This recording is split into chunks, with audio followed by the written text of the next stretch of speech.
and some interview is being taken by the media. This is also very important so that other people may know about the activity. Chief guest is going through the exhibition.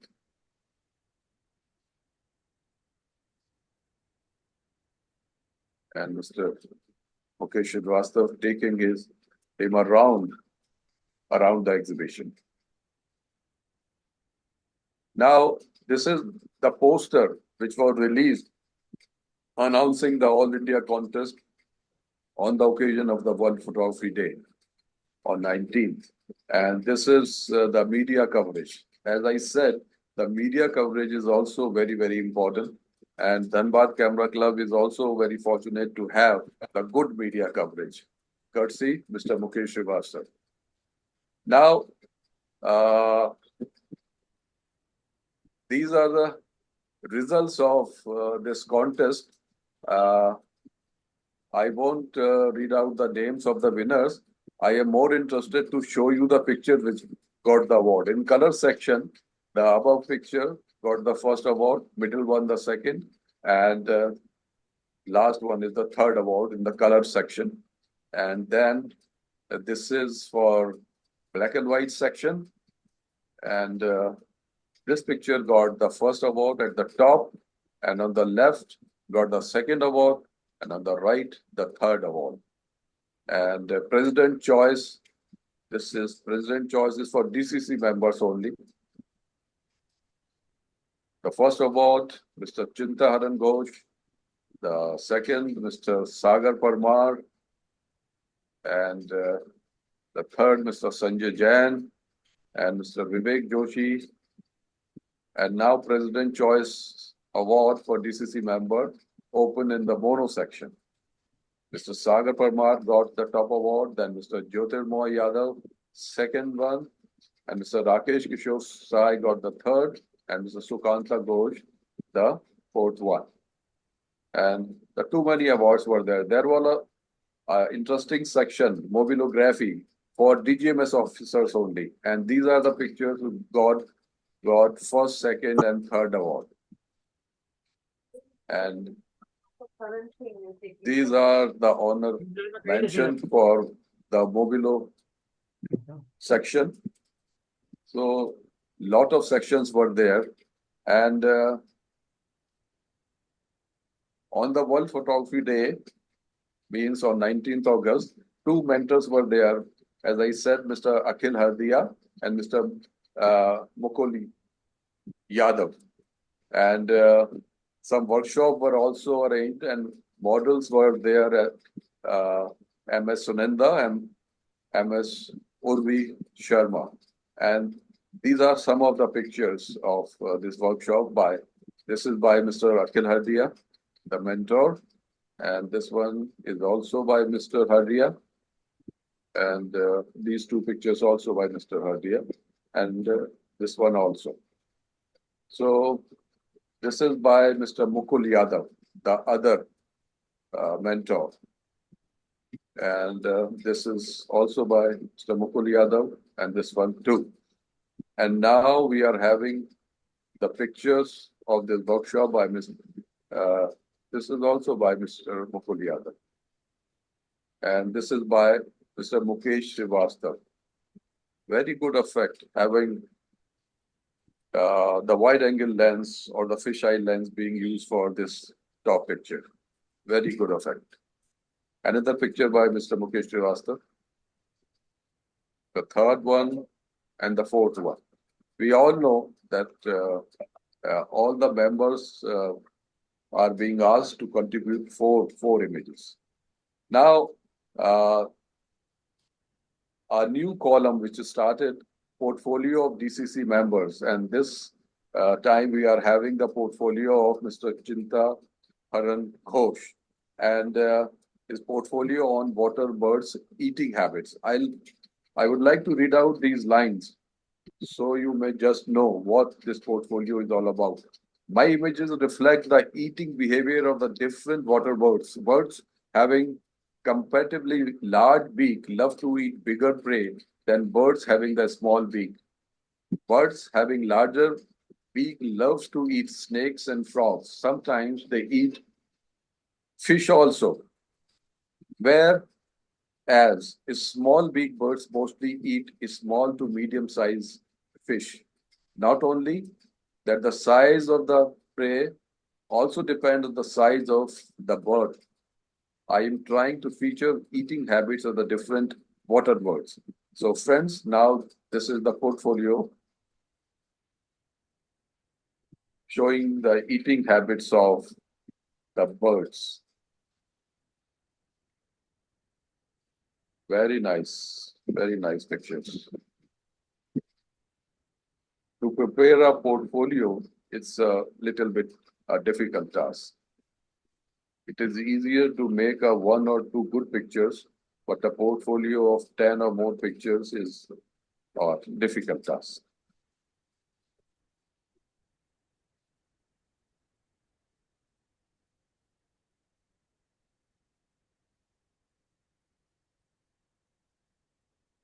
Very nice. So I am sure you would like these pictures. And these are my pictures, 4 pictures contributed by me for this edition of DCC Bulletin. And these pictures are all from the series of Form and Color. These are the architectural short films. On this particular theme, I am working from last so many years. Now, these pictures are by Lisa Slenzer, the nature pictures, pretty nature pictures. Again, by Lisa, 2 more pictures, and by Mr. Mukesh Srivastava. 2 more are there by Mr. Mukesh Srivastava. It is always very interesting, and I would rather say a way of learning to go through by the different pictures of the various members of any particular camera clubs or society. It is really very beneficial. Mr. Chinta Haran Ghosh picture. Friends, please be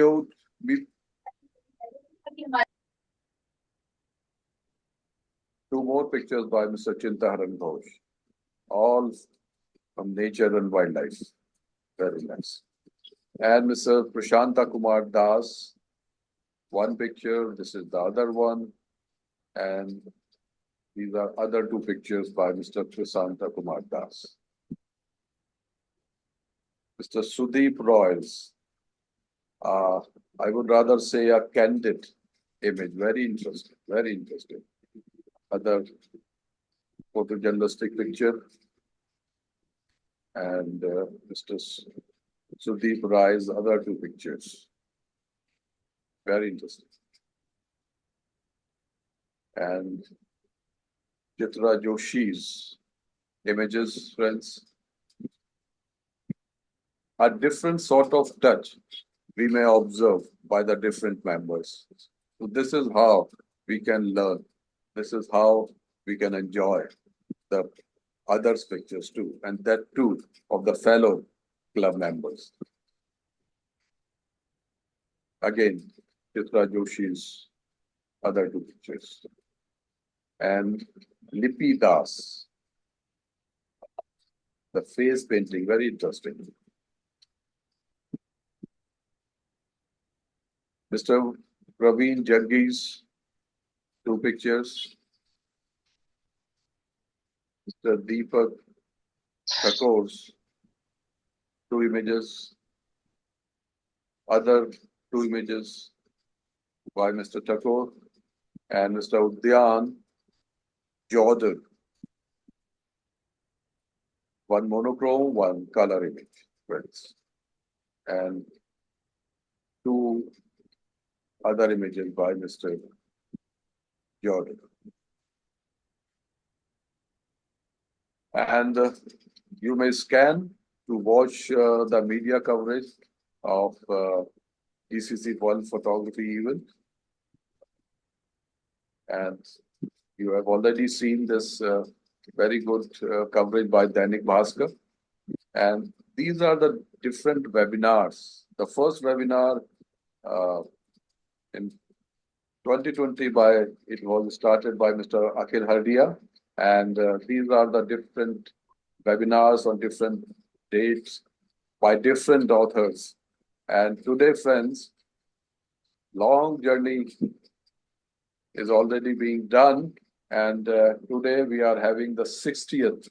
Is it 60th, Mr. Mukherjee? Yes, sir, 60th. Okay, so today is the 60th webinar. And this is the membership registration form. If you want to be a member of Dhanbad Camera Club, fill it the form and pay the prescribed membership fee and become the member of very active Dhanbad Camera Club, and you'll be benefited, I am sure. And this is the different issues of the bulletin. You may download if you are interested, and these are the links. You just click on it, and now we are at the back cover of this bulletin, the last page, picture by Mr. Akhil Hardia. So now I am handing over to Mr. Mukeshsrivastava. Thank you so very much. I am stop sharing my Thank screen. you very much, sir. Thank you. Roni uncle, welcome. Roni uncle, namaskar. Kapoor sahab ko welcome and namaskar. Kosani Naresh ko namaskar.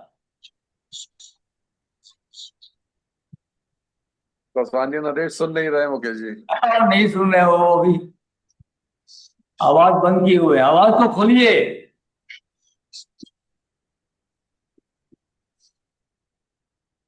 Okay, so now the time has come to see the amazing work of analog era on infrared photography by our guest tonight, Dr. Bhupesh Little. So I will hand over Bhupesh Little to share his screen and give the presentation. Great effort, sir. Great effort. Welcome, Kosani Naresh. बाप, तो चेहरे में चमक आ गई है. हाँ. I'm going to US tomorrow, day after. So I just thought I will enjoy it. काम कर रहे हैं. Yes. आपका एज धीरे धीरे कम हो रहा है. मैंने परसों बच्चों के पास जा रहा हूँ. आप लोग आइए कौसानी इस बार. ठीक है. चलिए. Okay, Bhupesh ji, please share your screen and start your presentation. Good evening, everybody. Good evening. Bye, Bhupesh. Hello, how are you? Thank you. I'm fine. Thank you. So I'm just going to share my screen.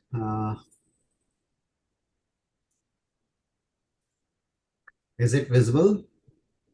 Yes. Okay. Is it going fine? Yeah. Okay. So today's topic, infrared photography, as you all, not a very common subject, not maybe to the liking of a lot of people, but it was something which I found very interesting, and I had tried a lot as much as I could within the limitations of the availability of the subjects as well as the material, because many of you are already aware highly specialized materials were required. Now I'll just begin with this picture of the first ever photograph taken. So just as a tribute, I am showing this. This is how photography began. Okay. And from there to this digital era, what we have come to.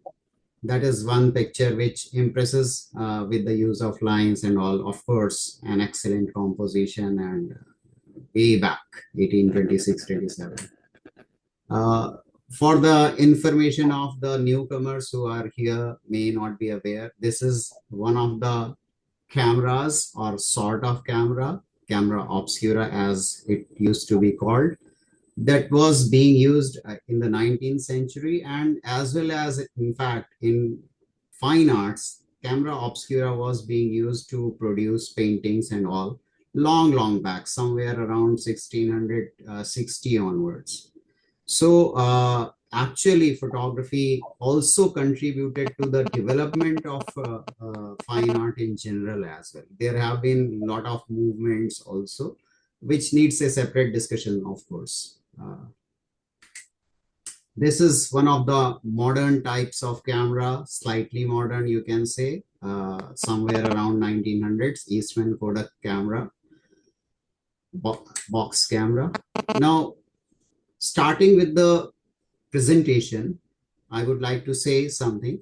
As you all aware, whatever we are seeing, whatever we can see is called visible spectrum. Now, visible spectrum is roughly from 400 to 700 nanometers. That is what photography is all about in most of the cases. And to be precise, 380 to 750 nanometers will be the precise calculation for the visible spectrum. But infrared photography differs from visible spectrum in the sense that does not follow visible spectrum. If you take a photograph using the visible spectrum, it will be visible like normal picture. So what you need to do is you have to block the visible spectrum before going for that kind of effect that you want to do. So I have divided my presentation into three parts. I'll begin with some explanation about visible spectrum and some explanation about other things, black and white photography, and then proceed to my infrared black and white. I only did my infrared work in black and white, not in color, simply because I found black and white very interesting. In fact, black and white has always fascinated me more than color. So that was one thing. And doing black and white work used to give, I should say, more satisfaction in the sense 100% work was being done by self in most cases. Any serious photographer would do all the processing, all the clicking, all the printing himself. So that was another reason for opting black and white infrared. So this is what is infrared, visible spectrum, that is 400 to 700 nanometers approximately. So this is the range where we see the pictures. Whatever we are seeing will be within this range of wavelengths. Now, beyond this wavelength, after the 700 nanometers is the range where actually infrared starts. And here you can see V, B, G, Y, O, R, right? So this is the range of visible spectrum, and 700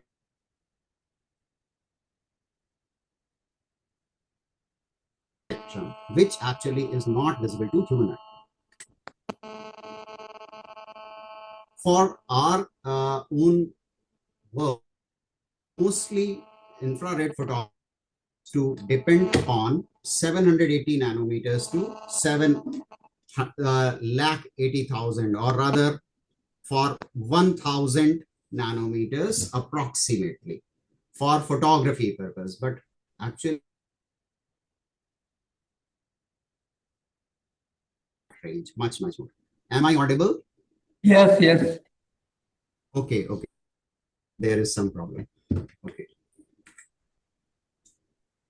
This is again an illustration of visible spectrum and the infrared range which starts. Somebody is using Samsung and is scratching. Please mute your mobile, friends. Now, this is one of the pictures which I took. Of course, it follows visible spectrum only, taken in Corbett National Park. Probably it was, yes, I remember. It was with Anup Shahji and some other people. I don't know whether anybody is available here right now. So this was a beautiful morning, and it was taken using the visible spectrum. I'm just showing what visible spectrum does. Of course, all of you are aware. This is another example of a landscape taken in the early morning and shot near Kausani, near Kirish Kapoor ji's home. It's very near that place. So again, it follows the same principle of visible spectrum, color photography. Here is another example. It was a workshop, and it was conducted in Almora. Again, you can see the beautiful colors because visible spectrum.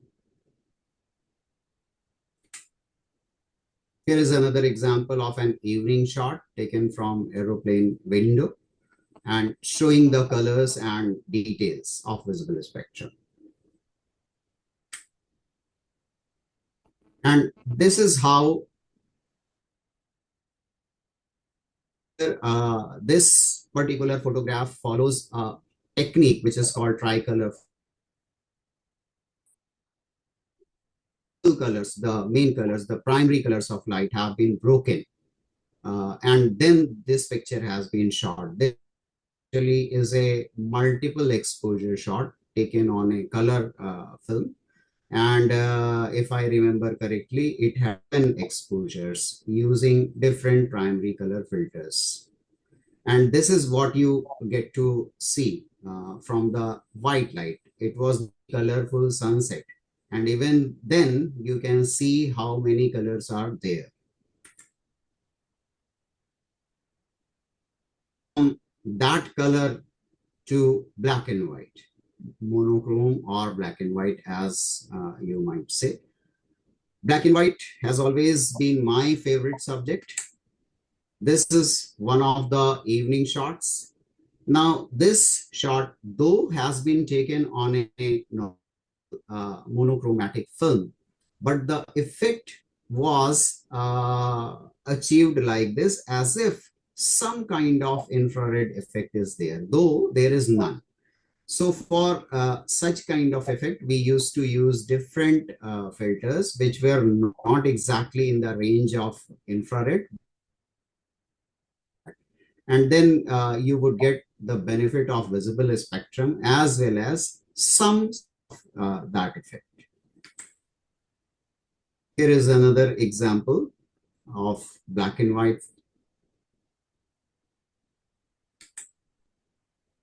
This is another example of black and white. Of course, this has a different darkroom technique also, which has been done on it. This is partial solarization. And this has been achieved, this has been done, rather applied to achieve that person highlighted. Okay. So this is one of the black and white pictures. Again, not following the infrared photography specifically.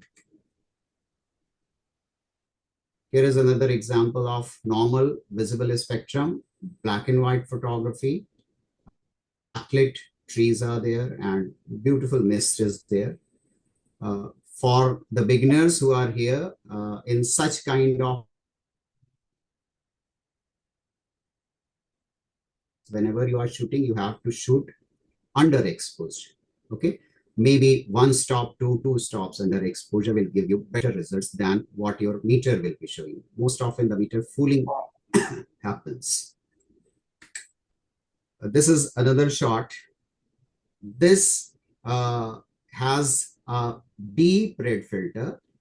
It is the same filter which actually we also utilize in infrared photography. It's a very deep dark red filter. So here you may see the effects have changed slightly, but still the visible light spectrum is very much being used here. Now coming to the main point, infrared. Now for infrared, as you might remember, we had discussed that visible spectrum ranges from 400 to 700 approximately, okay, nanometers. Now, here you can see infrared range actually starts above 700. 700 and 750 nanometers is the starting range of infrared, and it goes up to 7,80,000. But for photography purpose, we use this range 700 to 1000, roughly 900 something.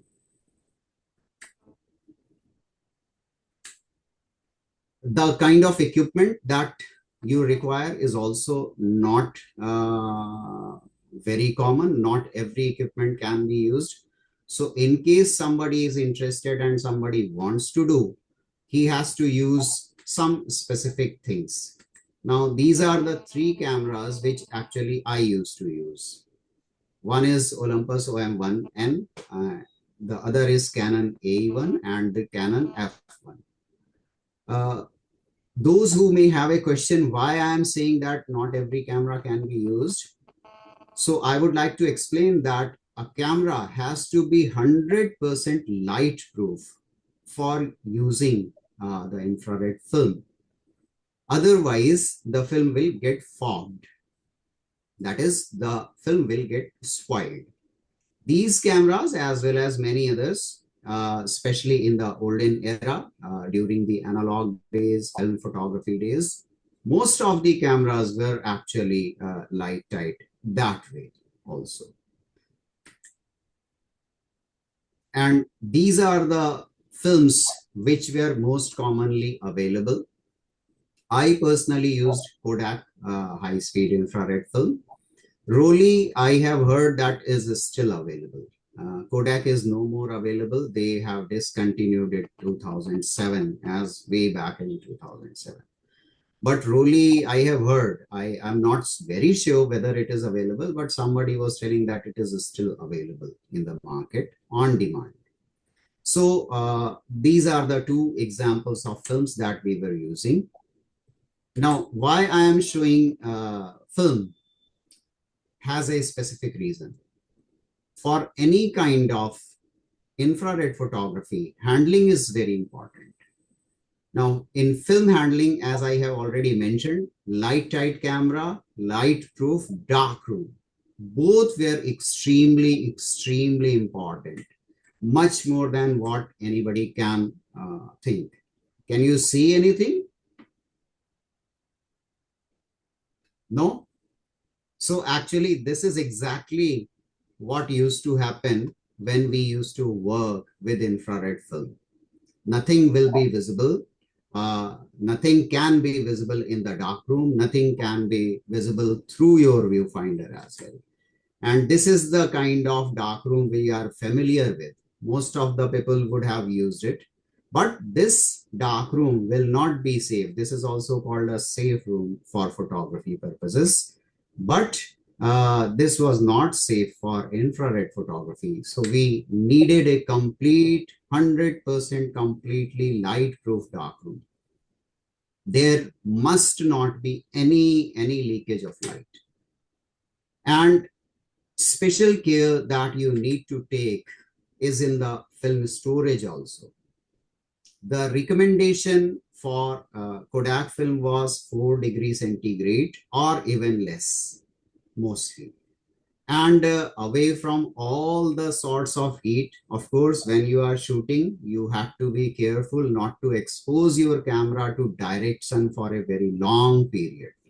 So that was one of the important things that not everybody pays attention to in normal circumstances. But for infrared photography, whenever we were using, we had to be very careful. Now, film developer that I used to use were two, mostly D23 and D76, supplied by Kodak. They were ready-made developers. And film processing was done exactly at 20 degrees centigrade or 68 degrees Fahrenheit. That was of utmost importance that you maintain your temperature throughout, almost as precisely as it is required for the slide processing, those who are familiar with what slide is all about. And this is D23, Kodak D23 and D76. Now, my personal experience, from my personal experience, I used to develop the films at from 9 to 11 minutes, between 9 and 11. And it was diluted at 1:1 ratio. Again, one more important thing was, and still is, that you have to use your preferred ISO. In case of Kodak films, the ISO was not mentioned. They did not use to mention what exactly the ISO would be. So with your own experience, what type of subject is there, how much infrared light emission will be there, that all had to be taken into account. And then one used to use a certain ISO. What I found was 800 and 1200 were preferred for me. 1600 also I had used, but not every time. Most often it was between 800 and 1200 ISO.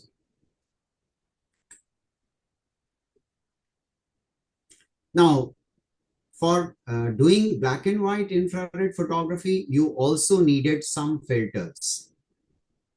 Those who are not aware, a filter actually blocks the light. Especially the infrared filter blocks the light which is visible to the human eye. Now here you can see different types of filters. These were available, still are available, and most preferred was this Hoya R72. I also have Hoya R72 and a Kodak Ratin 25. Both were very good. You may see that this looks more like a black filter, more like an ND or a polarizer. But this is not actually black. This is very, very deep red. And it will block all the visible spectrum. So obviously, when you fix it on your camera, or rather the lens, you may not be able to see anything. And that was the most tricky part, how to make composition, how to focus when you apply this filter. And without applying this filter, you cannot take the picture. So here you can see the difference between the two pictures. The one with the lesser contrast is the normal picture, and one with the filter is having greater contrast. Though it is not exactly as much as it should be, it is a representative picture. So mild IR filter has been used here. The most important part besides handling was focusing. Because you are not seeing anything, so visible spectrum will not help. And we focus anything using the visible spectrum.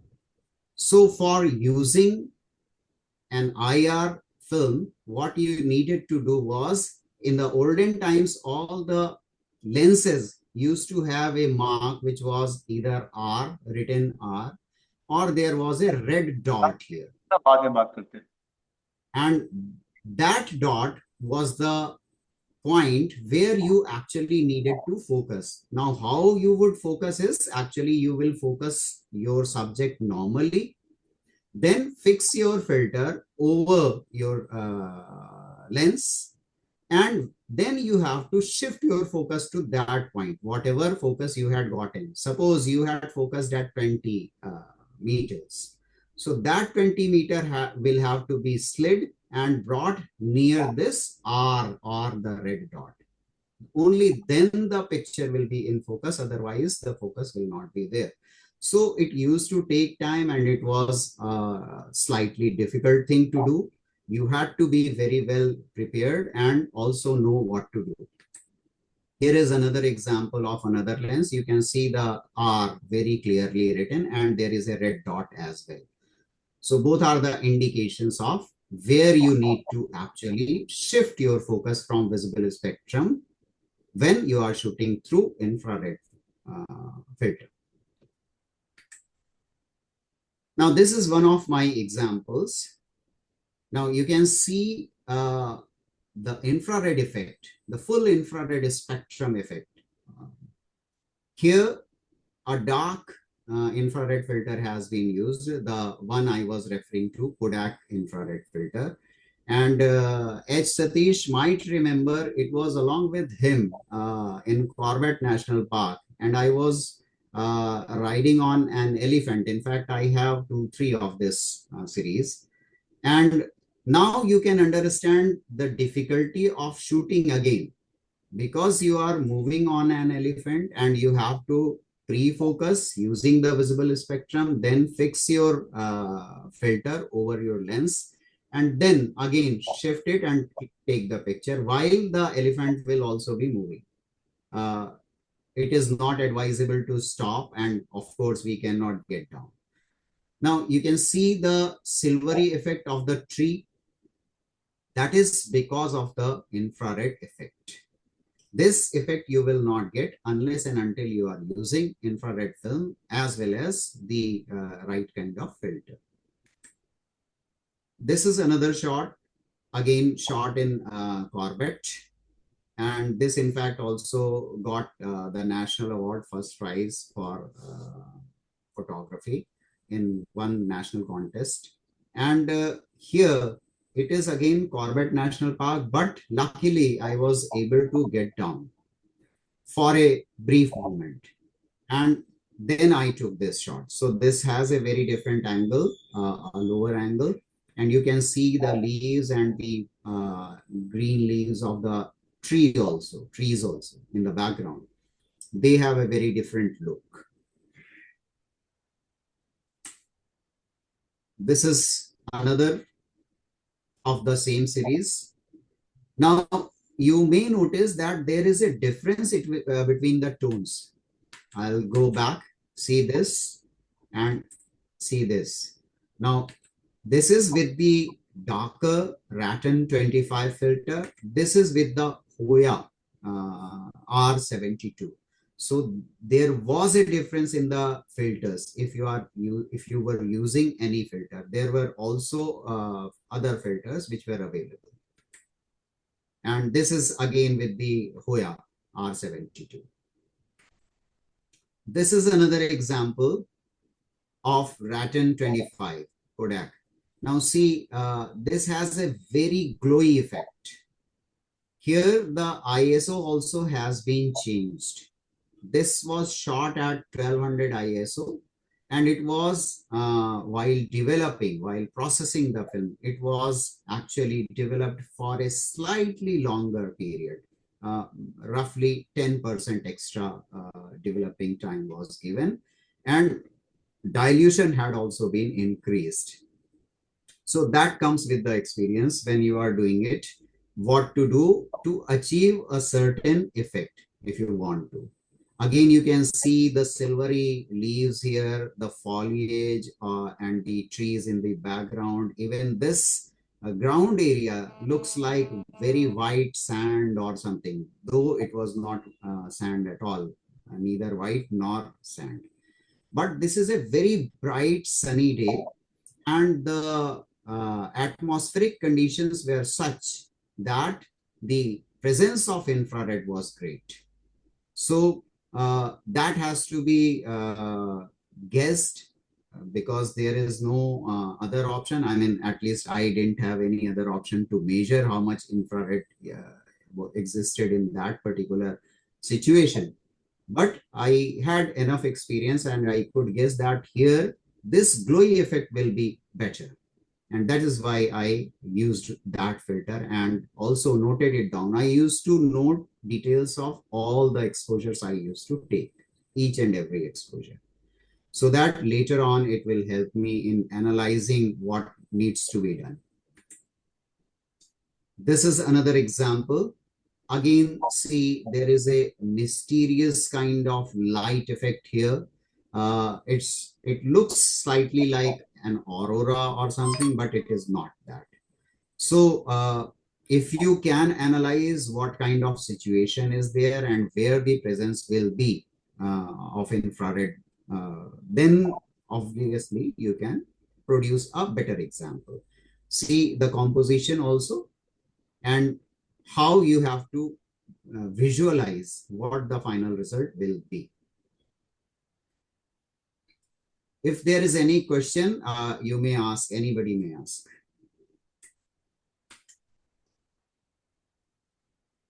This is another example, again, slightly more silvery effect, more glowy effect is there.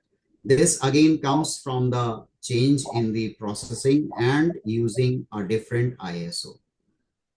Dilution again is 1:1 only, and this particular picture was developed in D76 developer. So anybody who has used a D76 might analyze how it used to work. Here is another example. You can see this thatched roof of a hut is also glowing. It looks slightly more like silvery. And the plant here, rather the tree here, a small tree, this has glowing leaves. This will not happen in case of a normal black and white. You might be aware, those especially who have done black and white work, that black and white film used to produce darker leaves, not silvery leaves like this, especially if they were not backlit. And in this case, this is not backlit at all. So this effect was achieved using that infrared filter as well as the film. This is a mild infrared effect. If you use slightly lesser degree of filter, then you will be able to use some of the visible spectrum as well as the invisible spectrum part of that infrared part. And this is somewhat the result what you can get. And of course, you have to plan everything in advance. In this case, actually, I had used a wide angle lens. So you can see the grass here, which is which actually looks bigger because of the wide angle and going closer. But again, this is highlighted. This is highlighted due to the use of infrared.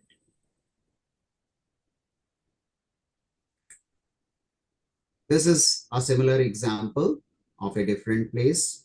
Again, you can see the trees here. They are glowing like as if they were of silver or something else painted.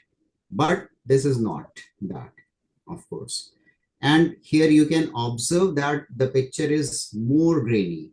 If we go back slightly to the earlier examples, like I'll show this one. Here you can see the graininess is there, but still the grains are not that much. In this picture, the grains are greater. In this picture, again, greater. And in this picture, greater. In this picture, quite great, quite much. So that also depends on what kind of ISO you have used and what kind of developer you have used. Again, all the things come with the experience, whatever you are doing. And if you are doing it regularly, you come to understand what will happen with what process. This is another example. You can see the white bush in the front, in the foreground. This is not white bush, especially you see the shadow areas. They are also quite light. Shadow areas appear as black or very dark gray in monochrome. But here you can see there is a lot of brightness there. So this is due to infrared presence. This particular cactus has a lot of infrared. In fact, all the foliage, if somebody is interested, all the green foliage has a lot of infrared. Our human skin also reflects a lot of infrared, and anything which is heated will also emit infrared a lot. So bright light will be preferable. Bright sunny day is always better. This is another example, similar silver tree. and clouds are there. And the lower ground, if you see, if you can notice that this area looks very different from a normal monochromatic image. So this is one of the examples.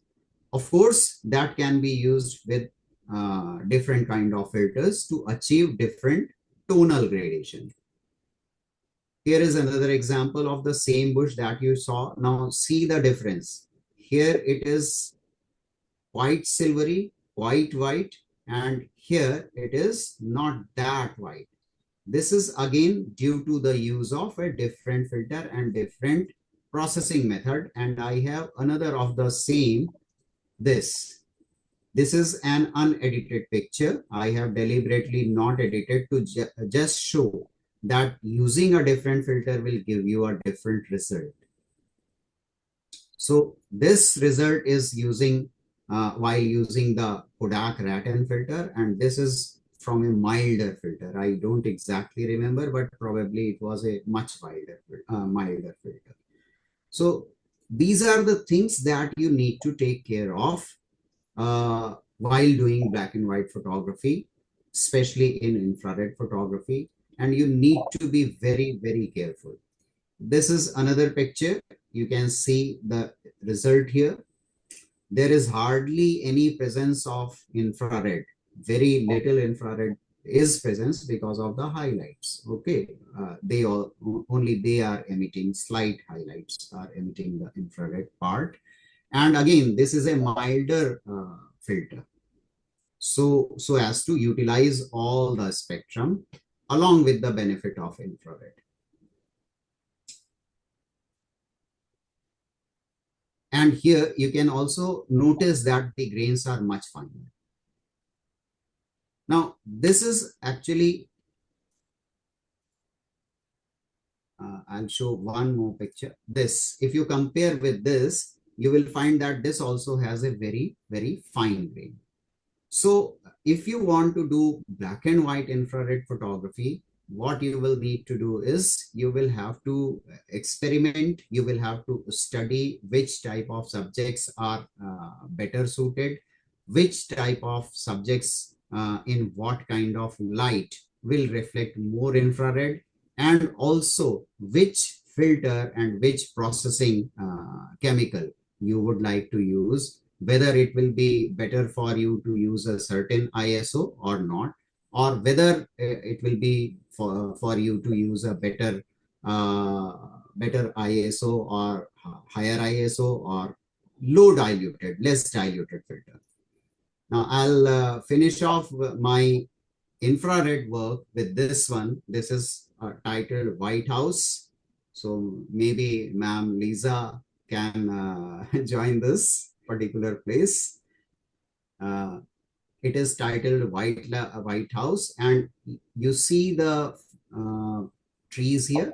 They have flowers and they also have leaves, and they look very, very silvery. This effect will not come even if the light was anything of any type, unless and until you were using infrared. Also, you can notice here the foliage, which also has some infrared reflectance. Where there was no sun, there is no reflectance. So there it will become dark.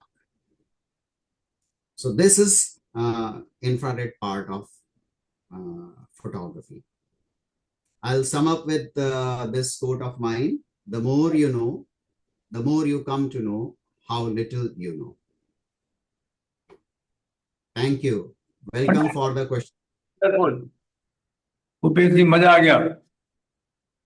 We enjoyed a lot. You can stop sharing your screen. Yeah. Bhupesh, very good show. Thank you, Trish bhai. Enjoy. You are looking now. You are looking like just Professor BC Little now. Just a minute. Friends, Your face is just looking like Professor BC Little. We are all friends here. Nothing like Professor and all. yeah. And Rohinton sir is also there. Friends, now I will present honorary distinction to our guest tonight, Bhupesh Little. The executive body decided to honor him with excellence DCC distinction. So now I will share my screen and present him with the distinction. Great, great. Congratulations. Thank you. Thank you. It's a pleasant surprise. That's why I did not tell you anything. You deserve it. You deserve it. Don't say such surprise. Just give me some few minutes. Let me locate that folder.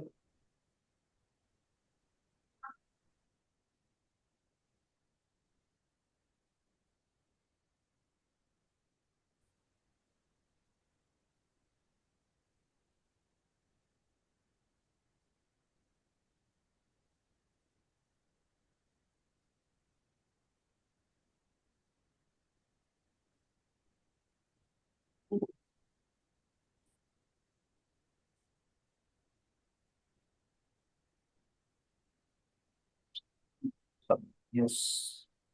Yes, here it goes. Congratulations, Bhupesh ji. Thank you. Thank you, Mukesh ji, and all the members who recommended. Congratulations. Beautiful, beautiful trophy. Thank you. So I will start. Now, I would like to welcome any questions because, see, I can understand all of you are highly experienced, but there are some younger generation people also, and they are not familiar with all these technicalities of processing, printing, temperature, etc., etc. So, in case somebody has a question, he is welcome. He or she is welcome to ask. Yeah, ma'am. Yeah, I have a question. Have you ever converted one of your digital cameras to infrared? No, not as yet. Actually, I'm a little man. I have only one camera. Okay, okay, Even though I was willing, I did not do. okay. Yeah, for infrared, we have to convert it. Yeah, that's true. Thank you. And anyone else who would like to ask anything? Anybody to ask any question? Hello, sir. Yeah, please Hello? carry on. Hello. Good evening, sir. This is Pragati. Yeah.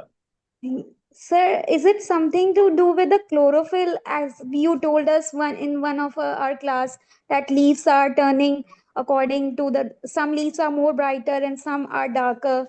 So is it something to do with the chlorophyll present in the leaves? The green Yes, color. correct. It has a lot to do with the chlorophyll Yes, sir. present in the plants. Yeah. And sir, how do we convert our cameras into infrared camera? If you want to get it converted, the digital camera I'm talking about, Yes, sir. you will have to send it to the manufacturers, I mean, the main center, and they will either remove a filter or they will provide you with the requisite thing. Okay, whatever is required, they will do and they will send it back to you. Another thing can be you can also do it while shooting. That's a very tedious thing. You will have to use milder IR filters, not the exact IR filters. And then while processing, you can do the infrared part. Okay. Though it does not give you exact results, but it is near about the same. Okay. Some of the effects are very good. Some of the effects may not appeal to you. So that depends on your personal choice as well. Okay, sir. Thank you, sir. Welcome. May I say a few words? Yeah, sure. Come on. Just about to invite you to say something.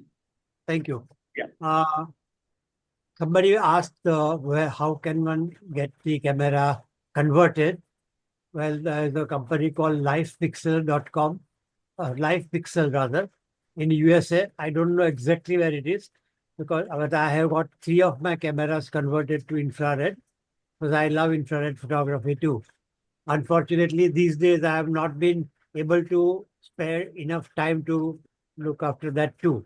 But otherwise, see, they have variety of different types of filters And on their website, you can see the effects of each picture. And once you like that particular thing, you can order it. So it costs around $250 or $300 or so. Not only that, nowadays they have started selling the camera already fitted with the infrared filter. One of the advantages is that your exposure doesn't go very long. If you put a filter in the front, yes, you can get a good picture with the film and all, but film is expensive. And again, your exposure will go to more than 14 seconds, roughly. So with this, you can use the camera as normal. Only thing, you can't use it back as an ordinary camera, as a dedicated camera. It will be only for infrared. Yes, sir. Thank you, sir. Thank you very much. Friends, Lisa has given some comments similar to our Roni uncle, that livepixel.com converts cameras to infrared, but note that you can no longer use it for a regular photograph. Yes. Thanks, Lisa. That's Sure. exactly why I did not get my camera converted. So if you're ever going to upgrade and get a new camera, then you can keep the old one and think about doing it down the road. Sure. Just I want to add something. Actually, recently I bought the infrared filter from Hoya, and still I have to try this infrared photography using that film, that filter on my, I can say, any DSLR or mirrorless camera.